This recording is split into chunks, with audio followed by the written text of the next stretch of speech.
today the importance of sharing your guidance and experience with others like you in the industry. From the National Business Aviation Association, this is Flight Plan. I'm Rob Finfrock with your trusted source for business aviation news. Now, when most of us hear the term mentoring, we might automatically picture an older, more experienced person offering their guidance or wisdom to someone who's younger or maybe just starting out at their job. Well, that is certainly an important form of mentorship, but it's not the only way those in business aviation can help to guide others. You don't necessarily have to be mentored by someone far advanced in their career to learn from them. That's Jessica McClintock, Vice President of Global Accounts for FuelerLinks. Jessica is also the outgoing chair of NBAA's Young Professionals, or YoPro Council. One of the things that I kind of think of is someone who kind of sees the world through the same level and or from kind of that similar generational perspective. That's going to be where you find that stability and that peer-to-peer mentorship. And indeed, the YoPro Council itself is a great example of that. Yeah, all individuals on that organization platform are from the same or similar generational backgrounds. So we're able to relate to each other through our different challenges and changes, career updates along the way. Also with us is Jason Kinlaw, Director of Safety and Flight Operations for Coca-Cola.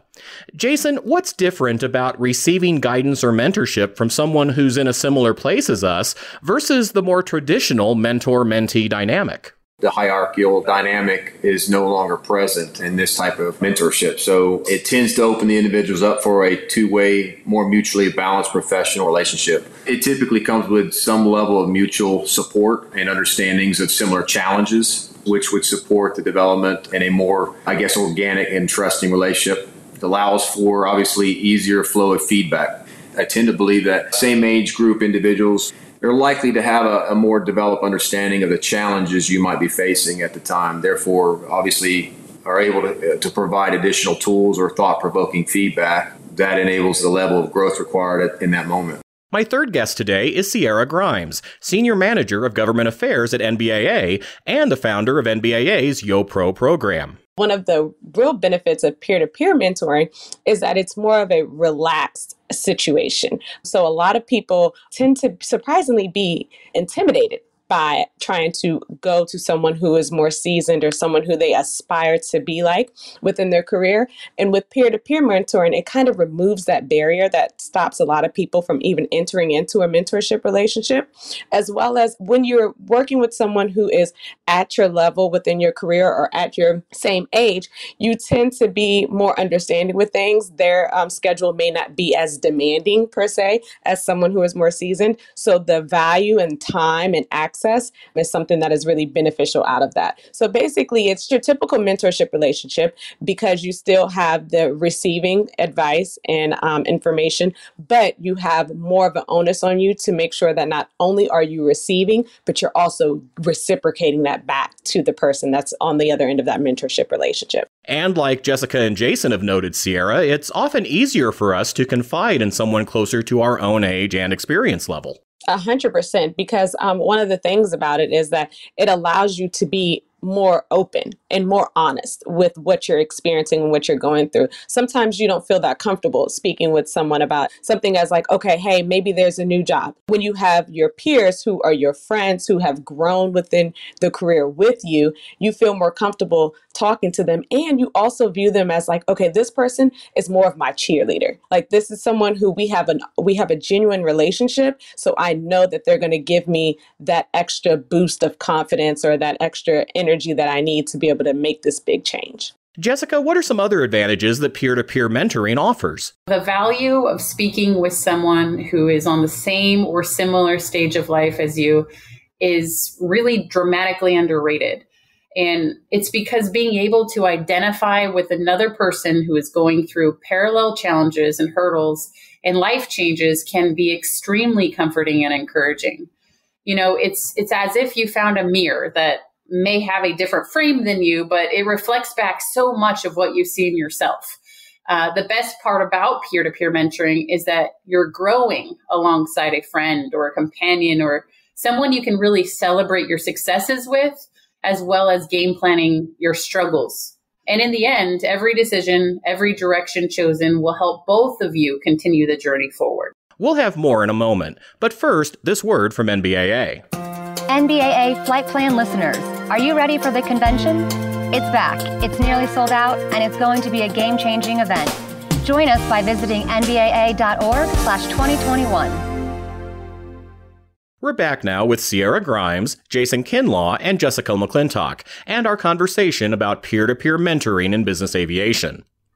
Sierra, what are some other ways this kind of mentorship can help business aviation professionals grow in their careers? One of the things that I tend to love about peer-to-peer mentoring personally is that it gives you that opportunity, like I said, not to just be mentored, but to empower you to mentor someone else. So being able to come from that place of thought leadership and to see how your advice and how you can see the other angles or provide another perspective to someone else and see how when they take your advice, how they grow within their career. So it's an empowering feeling to see that, hey, I actually was able to not only have this relationship and benefit out of it, but I was able to help someone else grow and see them ascend within their career as well. Where in the normal traditional relationship, you can ask like, hey, is there anything that I can help you with? But 9 times out of 10, they're seasoned and they don't really need much out of you. They're really just entering into the relationship so that they can give back because they benefit in their career from having a mentor.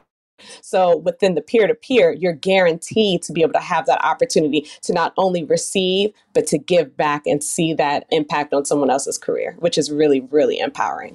Jessica, can you share some of your experiences with peer-to-peer mentoring? Oh gosh, I feel as though many experiences in my life kind of overlap with each other. Like for instance, within the YoPro group, I feel like I'm constantly in a real life peer-to-peer mentoring relationship. It's really because I can flex between that structured and organic relationship where sometimes it just kind of naturally happens when you're working with someone or working with something on like a consistent basis. It's really all about how they share their story, how they connect with you on a different level. They advance your knowledge in what your goals are by sharing what they're going through. It's providing some sort of like guiding light, some sort of mentorship along the way, knowing that these individuals are successful in what they're doing, but in a different perspective, in a different life experience. It's thinking outside the box, reaching out and asking for help, knowing that that's not a weakness. That's something that you should pride yourself in doing on, a constant basis. We need to remind ourselves that being in either a structured or organic mentorship relationship is beneficial to growth. And, you don't have to be on the mentor side to receive those benefits is the next kind of really big point I'd like to stress there. Absolutely. So, Jason, how would you recommend approaching a possible mentor or mentee within your peer group? I can think of how that might be a somewhat awkward subject to just bring up. Yeah, I find this one somewhat tough at times because most people don't want a peer coming in and telling them how they should do something, right? So it's how do you engage that individual that is your peer on the same level and provide the mentorship needed not only for that individual, but for both of you. You got to really first and foremost, have to make it understood that it's a give and take relationship. You're receiving just as much as you are giving as a mentor and mentee, right? So I'd say first, you obviously need to focus on the positive first by staying optimistic during the individual's challenges they may be facing, but you yourself need to be intentional with your own behaviors and communications and promoting a healthy peer-to-peer relationship and developing a foundation of trust first and foremost. Sharing career objectives and asking how you can support your peer in those challenging times, I think is a good start. And really, you don't even need to ever say the words mentor or mentee, right? For every job I've had, I can think of 1 or 2 people who I felt more comfortable with discussing work and who helped guide me toward resolving any challenges I encountered.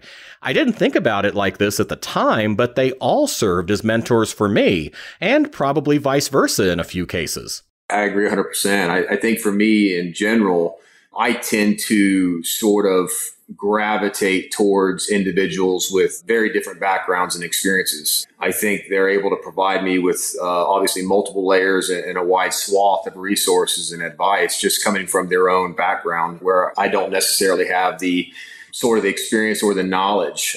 As I grow, I tend to seek these individuals out in my professional career just to have a different professional background and leadership style, or just that is just opposite of mine. I think it's essential. It's understanding, different lenses in leadership.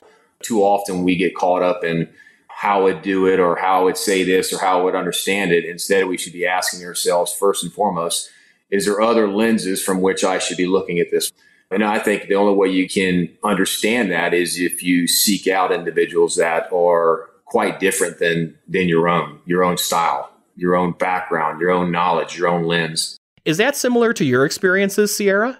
Of course. So I feel like I've had lots of peer-to-peer mentoring. I may not have identified it as that per se, but I definitely have benefited from being around an amazing group of young people within this industry. I think one of the ways to approach that is exactly like what you said, Rob. It's not necessarily something that you have to address within a conversation, but I think what you should do if someone is looking to possibly get into a peer-to-peer mentorship relationship is to evaluate the working relationships that you have with people who are at your career level or within your age. Because I guarantee if you take time to sit back and assess it, you probably are already operating in a peer-to-peer mentorship type of relationship without identifying it as such. So I would say assess the people that you have around you. And if there is someone that you see like, hey, I know that we have a genuine relationship. I trust this person already. We have conversations. Then I would just have the conversation of like, hey, we already talk about a lot of things, or I have some questions or things within my career that I'm thinking about, or some ideas, or maybe I want your perspective on something. Would you be willing to have the conversation? And it'll just blossom from there. Jessica, how would you recommend reaching out to mentor a peer? I would take a second to step back and suggest that maybe that individual would want to first decide whether becoming the mentor or mentee would be the most valuable role at this time. I see it as to lead, you must first follow, and to grow, you must first be watered. So think about taking the next step by first identifying what you need help with or what direction you'd like to go in, looking at your big picture goals. And then after you know what those are, think about what might be or who might be the person to potentially, help you along that route and begin working toward achieving that goal.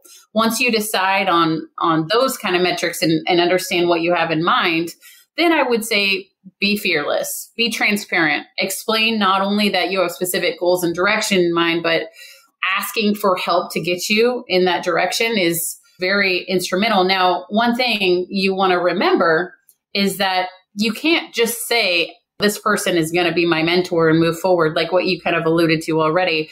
It may not be a spoken relationship, right? You also want to identify a person that you can relate to and you feel comfortable speaking with. And likewise, they have to feel comfortable and they have to relate to you as well. So it may be just an exploratory discussion with somebody to identify if they even are on the same page as you, or if they have the same excitement or that feeling of becoming a part of a mentorship relationship. They may not, and they may be a great person. They may have crazy, awesome experience, and they may be the perfect person to teach you along the way, but they're not interested.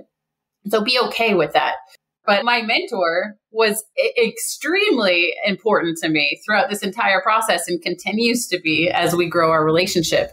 And I will tell you, I signed up to be a mentee because exactly what Jason already mentioned, which was finding somebody from a different background, something unique to what you've already learned in your life, right? And somebody that can add value to what you want to learn and how you want to grow. And for me, it's all about learning different ways to become a better leader. Jason? I would agree 100%. I also would say that to be a good mentor and, quite frankly, mentee, I'd say you have to get comfortable being uncomfortable. What I mean by that is you have to put yourself in a position to be open to having the hard conversations. It's the hard conversations that help us grow. It's the hard conversations that help us get to the root problems of things. It's the hard conversations that allow us to bridge differences, to avoid assumptions and to get to the factual data at hand or what we're trying to uncover or resolve or to help whatever we're working in grow past where we currently are, right? So I think you have to find it in yourself to say, hey, I'm going to be comfortable having an uncomfortable conversation. And I think if you're able to do that, you're able not only yourself to grow, but you're able to mentor that individual that you're talking to in a manner to where you're teaching them as well to have the uncomfortable conversations. And I think that's the only way we move past our challenges.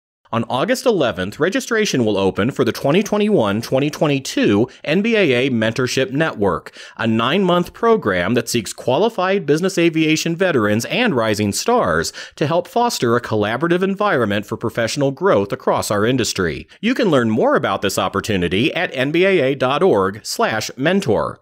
And of course, NBAA's YoPro Council is always seeking young professionals with the desire to collaborate with their peers and help them grow in their careers. Check it out at nbaa.org/YoPro. And that's the latest from the National Business Aviation Association. Remember, you can subscribe to all Flight Plan episodes at Apple Podcasts in the App Store, wherever you find your favorite podcasts, including by asking Alexa or another connected device, or download them from nbaa.org.